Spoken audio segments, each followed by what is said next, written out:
এই ভাইটা, যেই ভাইটা সবেমাত্র শাহাদাত বরণ করলো, এই ভাইটার সঙ্গে আমার সারাটা জীবনের প্রতিযোগিতা ছিল নেককাতে, কিন্তু আজকে আমার আগে আল্লাহর জান্নাতের মালিক হয়ে গেল গা। এই জন্য আমি কাঁদতেছি। আমার সামনে আমার ভাইকে শহীদ করা হলো, সেই জন্য আমি কাঁদি না। আল্লাহু আকবার, আল্লাহু আকবার। রোম সন্তান দেখলো, বাবা রে বাবা, ঈমান তো বহুত করা ঈমান। আল্লাহু আকবার বলেন না। আরেকটা প্রস্তাব দিল, সর্বশেষ প্রস্তাব। কি প্রস্তাব? প্রস্তাব দিল এই যে তুমি আমার কপালে চুমা দাও।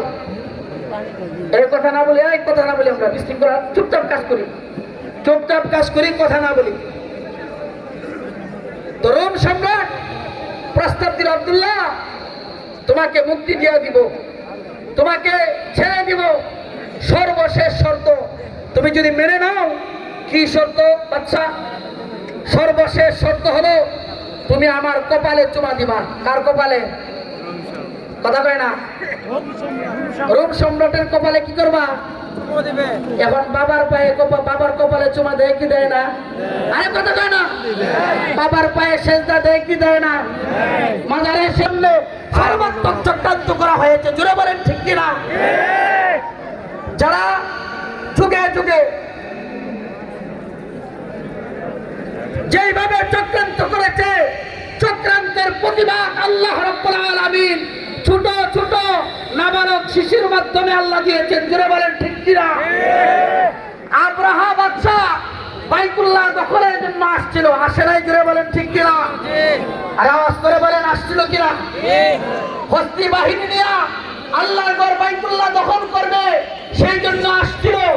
কিন্তু আল্লাহ রাব্বুল আলামিন আবাবিল পাখির মাধ্যমে আল্লাহ তাআলা ওই হস্তি বাহিনী সহ সকলকে জীবন্ত হত্যা করার ব্যবস্থা করে দিয়েছেন, জোরে বলেন ঠিক।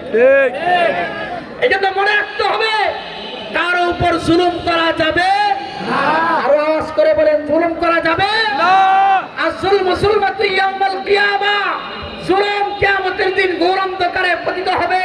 দোস্ত, কোন প্রাণীর উপরও জুলুম করব না। মানুষ তো দূরের কথা, মানুষ আশরাফুল মাখলুকাত, জাতির শ্রেষ্ঠ জাতি,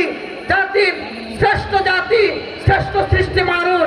আল্লাহ তাআলা মানুষকে সম্মান দিয়েছেন, মর্যাদা দিয়েছেন।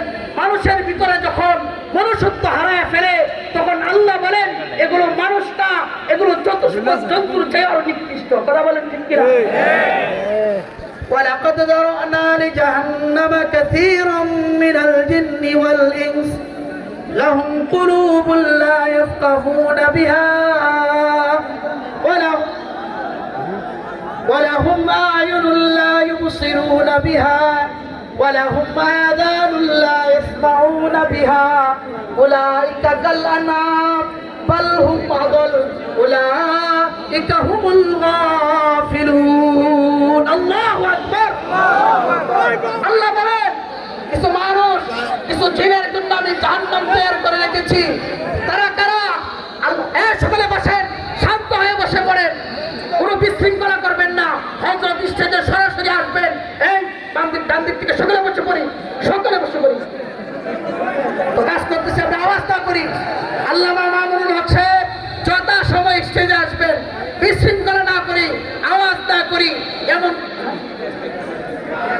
আলহামদুলিল্লাহ, সকলের প্রতি বিনীতভাবে অনুরোধ জানিয়ে বলছি, সকলের প্রতি সবিনয় অনুরোধ জানিয়ে বলছি, আমার হাতের ডানে অর্থাৎ ঘাটে যারা আছেন, ঘাটের সামনে মেহেরবানি করে একটা রাস্তা তৈরি করে দেন। আমাদের স্বেচ্ছাসেবক ভাইরা গিয়েছে, ঠিক আছে, ধন্যবাদ। পেছনে রাস্তা হয়েছে। উনি খুবই সম্মানিত মেহমান। আমরা যদি এমন কোনো কাজ করে যার দ্বারা তিনি কষ্ট পান, তাহলে আমাদের পুরা গোটা কামরাঙ্গীচরবাসীর জন্য একটি দুর্নাম বদনাম। এই জন্য আমরা এমন কিছু করবো না ধাক্কা ধাক্কিয়ে বা ইত্যাদি, যার দ্বারা তিনি কষ্ট পান বা আমাদের জন্য এটা সম্মান হানিকর হয়। এই বিষয়ের প্রতি সকলে লক্ষ্য রাখবো।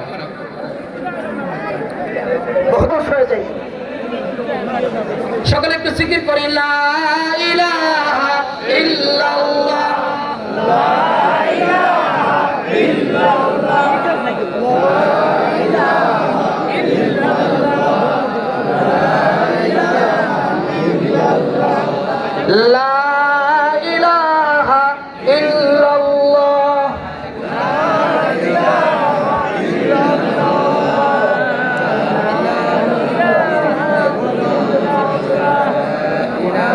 আল্লাহ আল্লাহ ইচ্ছে শিরিন ইস্তেরাম শির শক্কর মি কুনাত জানো তোমার